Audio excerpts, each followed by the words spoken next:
ఓం గం గణపతయే నమః. శ్రీమాత్రే నమః. శివాయ గురవే నమః. శ్రీకృష్ణ పరబ్రహ్మణే నమః. నారాయణం నమస్కృత్య నరం చైవ నరోత్తమం దేవీం సరస్వతీం వ్యాసం తతో జయముదీరయేత్. సచ్చిదానందరూపాయ విశ్వోత్పత్యాదిహేతవే తాపత్రయ వినాశాయ శ్రీకృష్ణాయ వయం నమః. ప్రియ భగవద్గంధులారా, గత 14 రోజులుగా మనం పద్మపురాణ అంతర్గతమైనటువంటి శ్రీమద్ భగవద్గీత మాహాత్మ్య కథలను, ఆయా అధ్యాయాలకి ఉన్నటువంటి ముఖ్యమైనటువంటి శ్లోకాలకి భావం, అలాగే వ్యాఖ్యానం కూడా శ్రవణం చేస్తున్నాం. ఈ రోజున అత్యద్భుతమైనటువంటి అధ్యాయం, పంచదశాధ్యాయం అంటే 15వ అధ్యాయం. 20 శ్లోకాలు మాత్రమే ఉండే అధ్యాయం ఇది కూడా, భక్తి యోగంలాగా. ఆ అధ్యాయాన్ని పురుషోత్తమ ప్రాప్తి యోగము అంటాం. దాన్ని ఈ రోజున కృష్ణానుగ్రహంతో ముందుగా మహాత్మ్య కథని చెప్పుకుందాం. పార్వతీదేవికి పరమేశ్వరుడు చెబుతున్నాడు, ఓ పార్వతి, నీకు ఇప్పుడు 15వ అధ్యాయం యొక్క మహాత్యాన్ని చెబుతాను, విను అంటున్నాడు. అంటే అమ్మవారిని వినమంటే అమ్మవారిని ఆలంబనగా చేసుకొని మనందరికీ చెబుతున్నాడు పరమేశ్వరుడు. ఈ విషయం మర్చిపోకూడదు. అమ్మవారు మన కోసం అడిగింది, అంతేగాని అమ్మవారు సర్వజ్ఞురాలు, ఆమెకి తెలియక అడుగుతుంది అని అనుకోకండి. తమ బిడ్డలమైనటువంటి మన కోసం అడుగుతుంది, మన బాగు కోసం. సరే, కథలోకి వెళదాం. పూర్వం గౌడ దేశంలో కృపాణ నారసింహుడు అనేటువంటి ఒక పేరుగల ఒక రాజుగారు ఉన్నాడు. అతడి యొక్క ఖడ్గ ధాటికి యుద్ధంలో దేవతలు కూడా తలకాయ వంచేవాళ్ళు. అతడి యొక్క సేనాధిపతి పేరు సర్భమేరుండు. అతని పేరు సర్భమేరుడు. అతడు శాస్త్ర విద్యలలో, శస్త్ర విద్యలలో అఖండమైనటువంటి ప్రజ్ఞ కలిగినవాడు, ప్రచండమైనటువంటి బలశాలి. ఒక సమయంలో అతడు పాపాలోచన పరుడై రాజకుమారుల యొక్క సహితంగా మహారాజుని వధించేసి తానే రాజ్యం ఏలాలి అనుకున్నాడు. ఎంతటి వాడికైనా పుడుతుంది. ఇక్కడ అధికారం, సంపద ఇవన్నీ చూస్తే కన్ను గుట్టింది. ఈ ఆలోచన వచ్చినటువంటి కొద్ది కాలానికే ఒక అంటువ్యాధి సోకి చచ్చిపోయాడు ఆ సేనాధిపతి సర్భమేరుడు.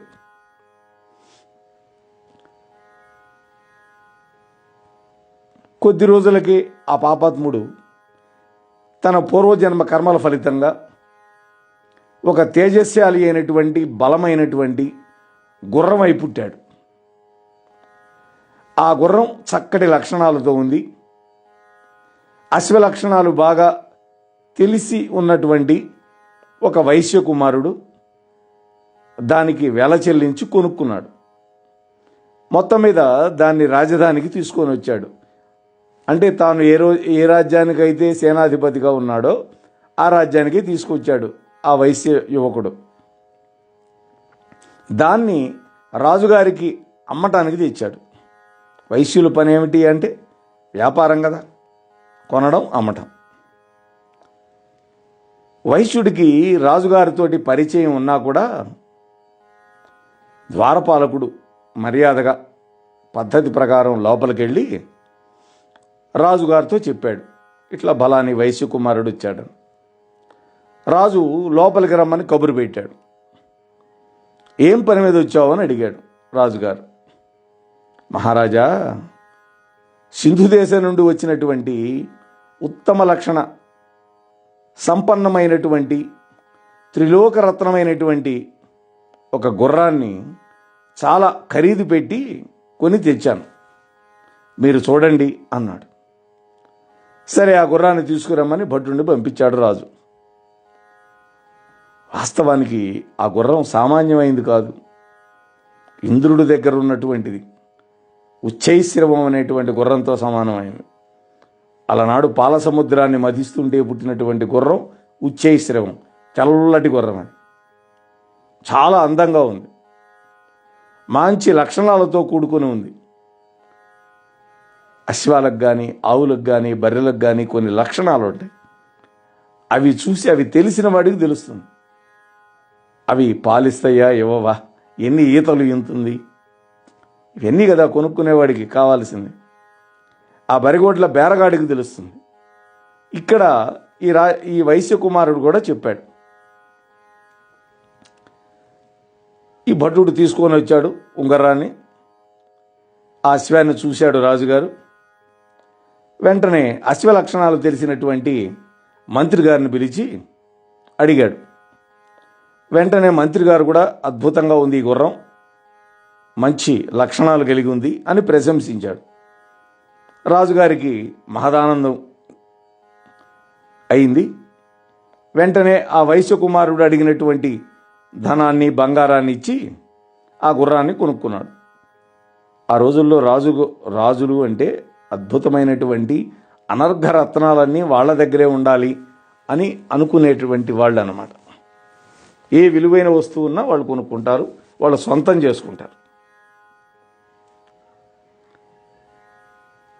కొన్నాళ్ళు గడిచినాయి. రాజుగారు ఒక రోజున వేటకు వెళ్ళాలనే ఆలోచనతో ఆ గుర్రాన్ని ఎక్కి అడవికి వెళ్ళాడు. అక్కడ మృగాల వెనక తన గుర్రాన్ని దౌడెత్తించాడు, అంటే బాగా పరుగు పెట్టించాడు. రాజుగారు వేగంగా వెళ్ళడం వల్ల తన వెనక వస్తున్నటువంటి సైన్యం యొక్క గుంపులన్నీ విడిపోయినాయి. వాళ్ళు తప్పిపోయారు, ఈ వేగాన్ని వాళ్ళు అందుకోలేకపోయారు. వాళ్ళు జింకలని వేటాడుకుంటూ చాలా దూరం వెళ్ళిపోయారు. రాజుగారు కూడా అలసిపోయాడు, వ్యాకుల చిత్తుడైనాడు. అమితంగా దాహం వేస్తోంది. అందుకని మంచినీళ్ళ కోసం వెతకడం మొదలుపెట్టాడు. ఆ గుర్రాన్ని ఒక చెట్టు కట్టేసి మంచినీళ్లు తాగి ఒక చెట్టు కింద ఒక వేదిక మీద కూర్చున్నాడు. ఒక అరుగు ఉంది చెట్టు కింద, ఆ అరుగు మీద కూర్చున్నాడు. ఇంతలో ఎక్కడి నుండి వచ్చిందో ఒక ఆకు గాలికి ఎగిరొచ్చి ఆ రాజుగారు కూర్చున్నటువంటి ఆ అరుగు మీద పడింది. దాని మీద ఏదో రాసింది. వెంటనే తీసి రాజు చదివాడు. అది భగవద్గీత యొక్క 15వ అధ్యాయంలో ఉన్నటువంటి ఒక శ్లోకంలో సగభాగం. అంటే ఒక శ్లోకానికి అనుష్ఠుప్ ఛందస్సు ప్రకారం 32 అక్షరాలు ఉంటాయి. అందులో ఒక పాదం అంటే 16 అక్షరాలు. ఆ శ్లోక భాగాన్ని చదివాడు రాజుగారు. ఆ గుర్రం విన్నది, వెంటనే నేల మీద పడిపోయింది. రాజుగారు పరిగెత్తుకుంటూ వచ్చాడు గుర్రం దగ్గరికి. ఆ గుర్రం తన యొక్క ప్రస్తుత జన్మని విడిచిపెట్టి ఆ గుర్రంలో ఉండే ఆత్మ ఒక దివ్య విమానాన్ని అధిరోహించి స్వర్గలోకానికి వెళ్ళిపోయింది. రాజుగారికి ఆశ్చర్యం కలిగింది. చేసేదేం లేక నెమ్మదిగా దగ్గరే ఉన్నటువంటి కొండ మీదకి ఎక్కాడు. అక్కడ కొంచెం దూరంలో ఒక మహర్షి యొక్క ఆశ్రమం కనపడింది. అక్కడ నాగకేసరాలు, అరటి, మామిడి, కొబ్బరి మొదలైనటువంటి వృక్షాలు సమృద్ధిగా ఉన్నాయి. ఆశ్రమం లోపల ఆ మహాముని కూర్చొని ఉన్నాడు. ఆయనకి సాంసారిక బంధనాలు లేవు, ఒక్కడే ఒంటరి. రాజుగారు ఆయన దగ్గరికి వెళ్ళి భక్తితోటి నమస్కారం చేసి, ఓ మహాముని, నా గుర్రం కొంతసేపటి క్రితమే స్వర్గలోకానికి వెళ్ళిపోయింది, మరణించి. కారణం ఏంటో నాకు చెప్పండి అని అడిగాడు. రాజుగారు ఆ ఆకు మీద ఉన్నది చదివాడే తప్ప అది భగవద్గీతలో 15వ అధ్యాయంలో ఒక శ్లోక పాదం అని అతనికి తెలియదు. చూడండి, అప్పుడు ఆ మహాముని, ఆయన పేరు విష్ణు శర్మ, ఆ మహర్షి పేరు, రాజా, పూర్వకాలంలో నీ వద్ద ఒక సైన్యాధిపతి ఉండేవాడు. అతడి పేరు సర్వమేశ్వరుడు కదా అని అడిగాడు. అతడు నీ పుత్రులతో సహా నిన్ను మట్టుబెట్టి స్వయంగా తానే రాజు కావాలని భావించాడు. ఇంతలో అతడికి ఒక భయంకర అంటువ్యాధి సోకి మరణించాడు కదా. ఆ పాపం వల్ల అతడు గుర్రంలాగా పుట్టి మళ్ళా నీ వద్దకే చేరాడు వైశ్యకుమారుడు ద్వారా. నీవు ఈ రోజున ఆ ఆకు మీద రాసి ఉన్నటువంటివి, ఆ శ్లోక అర్థభాగాన్ని చదివావు కదా. అదేమనుకుంటున్నావు? భగవద్గీత యొక్క 15వ అధ్యాయం పురుషోత్తమ ప్రాప్తి యోగంలో ఒక శ్లోకం యొక్క పాదం సగం. నీ ముఖతగా వచ్చినటువంటి ఆ గీతావాక్యం విన్న వెంటనే వాడికి మోక్షం కలిగి విష్ణు సాయుధ్యం పొందాడు అని చెప్పాడు మహర్షి. ఆ తర్వాత కొంతసేపటికి రాజుగారిని వెతుక్కుంటూ ఆయన యొక్క పరివారం అంతా అక్కడికి వచ్చి ఈ వృత్తాంతాన్ని విన్నారు. వాళ్ళందరితో సహా రాజుగారు ఆ మహర్షికి నమస్కారం చేసి ఆయన యొక్క దివ్యాశీస్సులు పొంది ఆ పత్రాన్ని తన వెంట పెట్టుకుని నగరానికి వెళ్ళాడు. అప్పటి నుంచి ప్రతిరోజు ఆ పత్రంలోని పాదాన్ని భక్తి, విశ్వాసం ఈ రెండింటితోటి జపించడం మొదలుపెట్టాడు. కొంతకాలం గడిచిన తర్వాత రాచరికం పట్ల విరక్తుడై తన కుమారుడైనటువంటి సింహబలుడికి పట్టాభిషేకం చేసి రాజ్యాన్ని, చక్కటి మంత్రులను కుమారుడికి అప్పగించి విశుద్ధమైన చిత్తంతో భగవద్గీత యొక్క 15వ అధ్యాయాన్ని కూడా మొత్తాన్ని తెలుసుకొని పారాయణం చేసుకుంటూ కొంతకాలానికి విష్ణు సాయుధ్యం పొందాడు. ఇది భగవద్గీత యొక్క 15వ అధ్యాయం యొక్క మహాత్యం. దీన్ని విష్ణుమూర్తి లక్ష్మీదేవికి చెప్పాడని పరమేశ్వరుడు పార్వతీదేవికి వినిపించాడు. యథాశక్తి నేను కూడా మీతో పంచుకునే ప్రయత్నం చేశాను.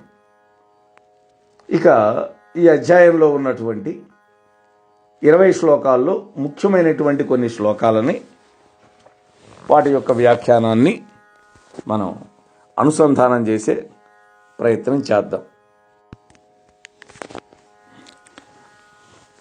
ఈ భగవద్గీత యోగశాస్త్రంలో పురుషోత్తమ ప్రాప్తి యోగం అత్యంత ప్రధానమైంది.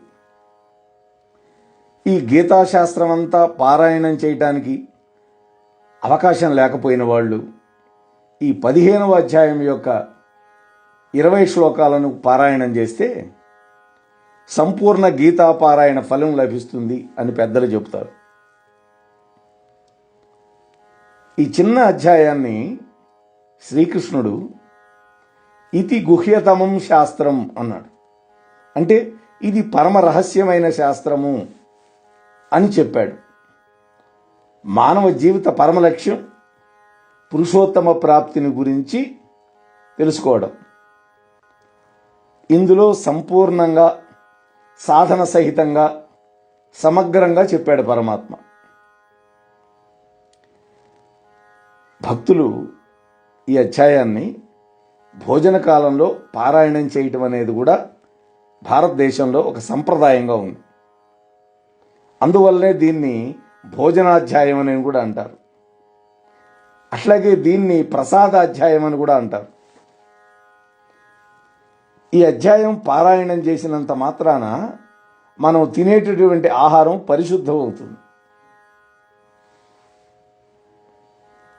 వైశ్వానరుడి యొక్క ఉపాసన ఈ అధ్యాయంలో వివరించబడి ఉండటం వల్ల మరింత విశేషం వచ్చింది ఈ అధ్యాయానికి.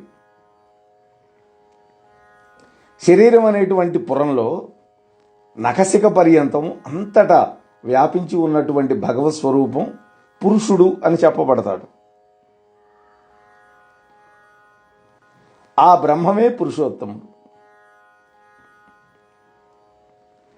ఈ రెండిటికీ తారతమ్యం లేదు. జీవుడు పరబ్రహ్మం ఒకటే. పిండాండం బ్రహ్మాండం ఒకటే అవుతాయి. ఈ సమన్వయ సిద్ధాంతం గీతలో అనేక చోట్ల ప్రవచనం చేశాడు కృష్ణస్వామి. తత్వమసి అనేటువంటి మహావాక్య ఉపదేశమే గీతాసారం అని పెద్దల వాక్కు. అంటే అది నీవే అయి ఉన్నావు. అదేంటి ఏమిటి? భగవంతుడు నువ్వేనయా అని. అది మనం తెలుసుకోవటంలా. అట్లాగే అర్జునుడి యొక్క ప్రశ్నతో నిమిత్తం లేకుండా భగవానుడు మహోపదేశాన్ని ప్రారంభించడం ఈ అధ్యాయం యొక్క మరొక విశేషం. ఈ అధ్యాయంలో ఎక్కడ అర్జునుడి ప్రశ్నే ఉండదు. అంతా 20 శ్లోకాలు భగవంతుడే చెప్పాడు. ఈ అధ్యాయం మొదట్లో సంసార వృక్షం యొక్క వర్ణన చేశాడు. అనిత్యము దుఃఖభూయిష్టము అయినటువంటి సంసారంలో విరక్తి కలిగితే అప్పుడు మాత్రమే సాధకుడు నిత్యుడు సుఖస్వరూపుడు అయినటువంటి పరమాత్మ పట్ల భక్తి తాత్పర్యాలతో అర్చన చేయగలుగుతాడు, పూజ చేయగలుగుతాడు, ఆరాధన చేయగలుగుతాడు. భగవంతుణ్ణి పొందడానికి కావలసిన అర్హతలు, సాధనా విధానాలు చెప్పటం అనేది పరబ్రహ్మ యొక్క స్వరూప స్వభావాలు ఈ అధ్యాయంలో వివరంగా చెప్పాడు పరమాత్మ. ఇక మొదటి శ్లోకానికి వెళదాం. భగవంతుడు చెప్తున్నాడు, ఊర్ధ్వమూలమధశాఖం అశ్వత్థం ప్రాహురవ్యయం ఛందాంసి యస్య పర్ణాని యస్తం వేద సవేదవిత్. అర్జున, పరబ్రహ్మమే మూలంగా కలిగి మహత్తు అహంకారం శాఖలుగా కలిగి వేదములే పత్రాలుగా భాసిల్లి అనాది నాశనరహితంగా ఉన్నటువంటి ఈ సంసారం అనేటువంటి మహావృక్షాన్ని ఎవడు గ్రహించగలుగుతాడో అతడే వేద విజ్ఞానం అంతా కూడా గ్రహించినటువంటి వాడవుతాడు అంటున్నాడు పరమాత్మ. ఇక్కడ సంసారాన్ని అశ్వత్థ వృక్షంతో పోల్చి చెప్తున్నాడు పరమాత్మ, రావి చెట్టుతోటి. ఈ సృష్టి విచిత్రం. సామాన్య మానవుడు ఈ సృష్టిలో ఉన్నటువంటి విచిత్రాన్ని గ్రహింపలేడు. ఆత్మజ్ఞాన సంపన్నులే ఈ సృష్టి యొక్క యథార్థాన్ని గ్రహించగలుగుతారు. వాళ్లే వాస్తవంగా వేదవేత్తలు. ఈ సృష్టికి అంతటికీ ఆధారం పరబ్రహ్మం. మాయతో కూడినటువంటి ఆ బ్రహ్మం నుండి అనంతమైనటువంటి సృష్టి అంతా కూడా పుట్టింది. ఆ బ్రహ్మాన్నే ఊర్ధ్వం అని ఈ శ్లోకంలో చెప్పాడు. అంటే పరబ్రహ్మ నుండి అసంఖ్యాకమైనటువంటి లోకాలు, వివిధములైనటువంటి యోని వర్గాలు, అంటే ప్రాణులు, దేవతలు, యక్షులు, కిన్నెరులు, గంధర్వులు, మానవులు, దానవులు, జంతువులు, వృక్షాలు, లతా గుల్మాలు శాఖోపశాఖలుగా క్రింది భాగానికి వ్యాపించిపోయినాయి అంటున్నాం. ఈ సంసారం అనే వృక్షం అత్యంత ఆశ్చర్యకరమైనది. సంసారం అంటే భార్యా బిడ్డలు, ఇళ్ళు వాకిళ్ళు మాత్రమే కాదు, వివిధమైనటువంటి నామరూపాలతో కూడినటువంటి సమస్త ప్రపంచ సృష్టి అంతా కూడా సంసారమే. కఠోపనిషత్తులో సంసారాన్ని అశ్వత్థ వృక్షంతో పోల్చినట్లుగా వర్ణించారు. ఊర్ధ్వమూలో అవశాఖ ఏషో అశ్వత్థ సనాతన అని ఉంటుంది. అట్లాగే పురాణాలలో కూడా సంసార వృక్షాన్ని చిత్ర విచిత్రమైందని వర్ణించారు. బ్రహ్మం నుండి అశ్వత్థం పుట్టింది. ఆ వృక్షం యొక్క కాండం దాని బుద్ధి, మన బుద్ధి ఏదైతే ఉందో అది అశ్వత్థ వృక్షం యొక్క కాండం. ఇంద్రియాలు దాని విత్తనాలు, పంచభూతాలు దానికి శాఖలు, ఇంద్రియ విషయాలు దాని పత్రాలు, ధర్మాధర్మాలు ఆ వృక్షంలో కనిపించే సుందర పుష్పాలు, సుఖదుఖాలు దాని పండ్లు. జ్ఞానం అనేటువంటి ఖడ్గంతో ఈ సంసార వృక్షాన్ని మనం ఛేదించాలి, నరికి అవతల బారిగా. అశ్వత్థం అంటే రావి చెట్టు. ప్రపంచం యొక్క నిస్సారత్వాన్ని, నిష్ప్రయోజనకత్వాన్ని సూచించడానికి రావి చెట్టుతో సంసారాన్ని పోల్చాడు. ఎందుకని? రావి చెట్టుకు సుగంధం కానీ, అందం ఇచ్చే పూలు కానీ, మధురమైనటువంటి పండ్లు కానీ ఉండవు. కలపకు కూడా దీని కాండం పనికిరాదు. ఇళ్ళు వాకిళ్ళు కట్టుకోవాలన్నా, మంచాలు ఇవన్నీ చేయాలన్నా పనికిరాదు. పైగా దీని ఆకులు నిరంతరము చలన స్వభావం కలిగి ఉంటాయి. కాబట్టే దీనిని చలన దళాలు అంటారు. సంసారం కూడా నిష్ప్రయోజనమైందే, నిస్సారమైందే, చంచల స్వభావం కలిగిందే. అలాగే నిరంతరము పరిణామశీలంగా ఉంటుంది. నా ప్లస్ శ్వద్ధం అశ్వద్ధమైంది. శ్వ అంటే రేపు అని అర్థం. అశ్వద్ధం అంటే రేపటి వరకు కూడా ఉండదు అని అర్థం. చూడండి, అశాశ్వతం, అనిత్యం, నిస్సారం, నిరుపయోగం, ఇవన్నీ కూడా సంసార స్వరూపాలని పరమాత్మ చెప్పాడు. అట్లాగే సంసార వృక్షానికి బ్రహ్మం మూలం. అంటే వృక్షం యొక్క పైభాగం బ్రహ్మం అనే అర్థం. కాబట్టే ఊర్ధ్వం అనేటువంటి మాట మాడాడు. హిరణ్యగర్భుడు, జీవులు, మహదంకారం, పంచభూతాలు, ఈ సంసార వృక్షం యొక్క శాఖలు, కొమ్మలు, ఇవన్నీ కూడా క్రమక్రమంగా దిగువ భాగానికే వ్యాపించి ఉంటాయి.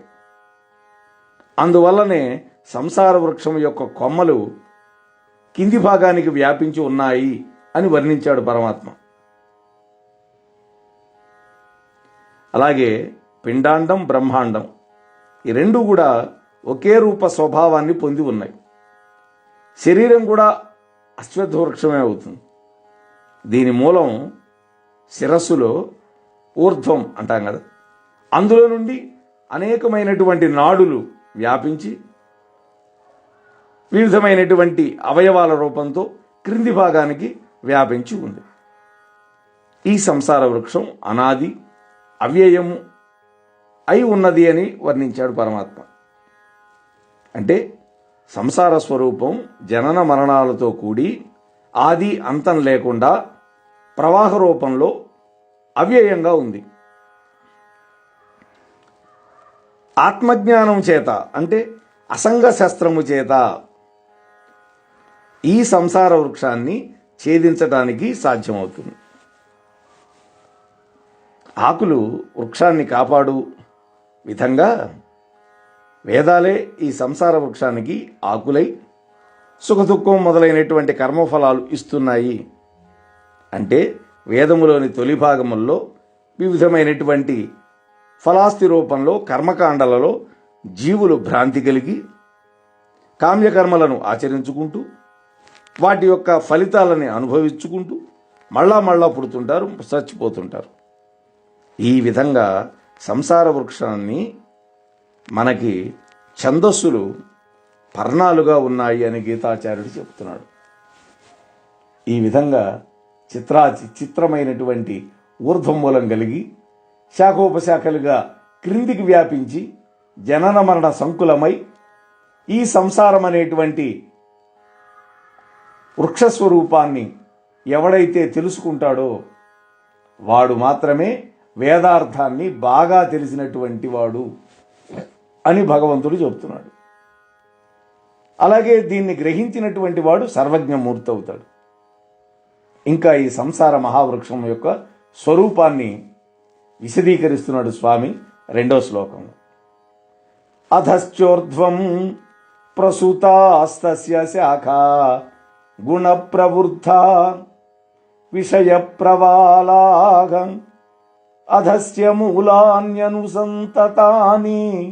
కర్మానుబంధీని మనుష్యలోకే. అర్జున, ఈ సంసారం అనే వృక్షం యొక్క కొమ్మలు 3 గుణాలతో బాగా వృద్ధి పొంది పైభాగానికి కింది భాగానికి వ్యాపించి ఉన్నాయి. ఇంద్రియ విషయాలే దాని యొక్క చిగుళ్ళుగా, దాని యొక్క మూలం మానవలోకంలో కర్మఫలాల యొక్క సంఘంతో నాటుకొని పోయింది అంటున్నాడు పరమాత్మ. ఈ సంసారం అనే మహావృక్షం అత్యద్భుతమైంది. త్రిగుణాత్మకమైనటువంటి మాయ వల్ల ఇది వృద్ధి పొందుతూ ఉంది. అంటే సత్వరజస్తమో గుణాల వల్ల ఈ వృక్షం వృద్ధి పొందుతోంది, పెరుగుతోంది బాగా. ఇంద్రియ విషయాల యొక్క గుణాల వల్ల కూడా ఈ వృక్షం వృద్ధి పొందుతుంది. ఇంద్రియ విషయాలంటే ఏంటి? ఇంద్రియాల ద్వారా తెలుసుకునేవి. శబ్దము, స్పర్శ, రూపము, రసము, గంధం, ఈ 5 దానికి చిగుళ్ళు. పాపపుణ్యాలు అనేటువంటి కర్మఫలాలతోటి రాగద్వేషాలతో కూడినటువంటి ఈ వృక్షం యొక్క మూలం మానవ లోకంలో జీవుణ్ణి బంధించేస్తుంది. ఈ సంసార మహావృక్షం నుండి బయలుదేరినటువంటి కొమ్మల నుండి అండజాలు, పిండజాలు, అండజాలంటే గుడ్ల నుండి వచ్చేవి పాములు, ఇవన్నీ పక్షులు. పిండజాలంటే జంతువులు, మనుషులు. ఉద్భుజములు అంటే భూమిని చీల్చుకొని పైకి వచ్చేవి చెట్లు. స్వేదజములు అంటే మన చెమట నుండి పుడుతూ ఉంటాయి సూక్ష్మక్రిములు, పేలు, నల్లులు, ఇట్లాంటివన్నీ. అనేటువంటి 4 రకాల 84 లక్షల యోని వర్గాలు ఉత్పన్నమవుతున్నాయి. మొత్తం జీవరాశుల సంఖ్య రకాలు ఇవి 84 లక్షల రకాలు ఉన్నాయి. ఇందు ఒక శాఖ ఊర్ధ్వానికి వెళుతుంది, పైకి వెళుతుంది. అది ధర్మ ప్రవృద్ధమైనటువంటి శాఖ. ఆ శాఖే పుణ్యఫల భోగాలు ఇచ్చేటటువంటి స్వర్గాది లోకాలకు వెళుతోంది. మరొక శాఖ వైరాగ్య జ్ఞాన సమృద్ధితోటి ఆత్మజ్ఞాన ఫలితాన్ని ఇస్తోంది. ఈ శాఖ నుండి ఋషులు, మునులు, జ్ఞానులు పుడతారు. ఇంద్రాది దేవతలకు సంబంధించింది ఈ యొక్క కొమ్మ. అలాగే హిరణ్య గర్భాదులకు చెందినటువంటి సత్యలోకం ఊర్ధ్వ శాఖకు సంబంధించింది. ఇక అధోలోకానికి పోయినటువంటి శాఖలు పశుపక్షాది యోని వర్గాలతో కూడినవి. మనుష్యలోకం అనేది కర్మబంధాలతో కలిసి ఉంటుంది. మానవుడి యొక్క శక్తి అద్భుతం. సృష్టిలో కలిగినటువంటి సమస్త ప్రాణుల్లో కూడా మానవుడు ఒక్కడే అగ్రగణ్యుడు. ఎందుకని? మాట మానవుడికి ఉన్నది, కర్మాధికారం కూడా మానవుడికి ఉంది. అంటే మంచి పనులు చేసి పుణ్యలోకాలకు పోతాడు, దుష్కర్మలు చేసి నీచ యోనుల్లో పుడతాడు, నరకాది లోకాలకు పోతాడు. కాబట్టి తన భవిష్యత్తు తనలోనే ఉన్నటువంటి వాడు మానవుడు. ప్రారబ్ధాన్ని నిగ్రహించే శక్తి మానవుడికి ఉంది. సత్కర్మలను ఆచరించటం వల్ల దుష్ట ప్రారబ్ధాన్ని పోగొట్టుకొని ఉత్తమ గతులు మానవుడు పొందుతాడు. అయితే సంఘదోషం వల్ల మానవుడు బంధింపబడుతుంది.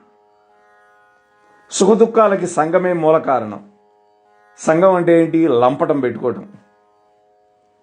కాబట్టి సంసార దుఃఖ నివారణోపాయాన్ని ఈ శ్లోకంలో చెబుతున్నాడు పరమాత్మ. తర్వాత శ్లోకంలో ఈ సంసారం అనేటువంటి మహావృక్షం యొక్క స్వరూపం ఈ లోకంలో తెలియబట్టలేదు అన్నాడు.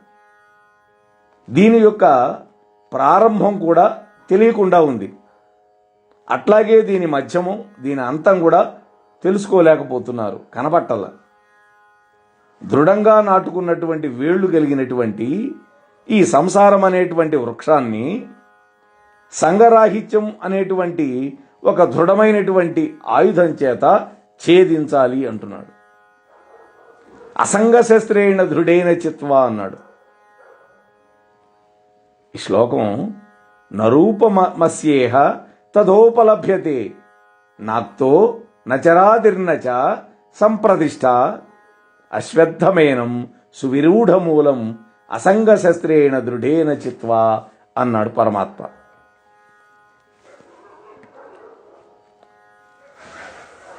ఆ తర్వాత 5వ శ్లోకం చూద్దాం.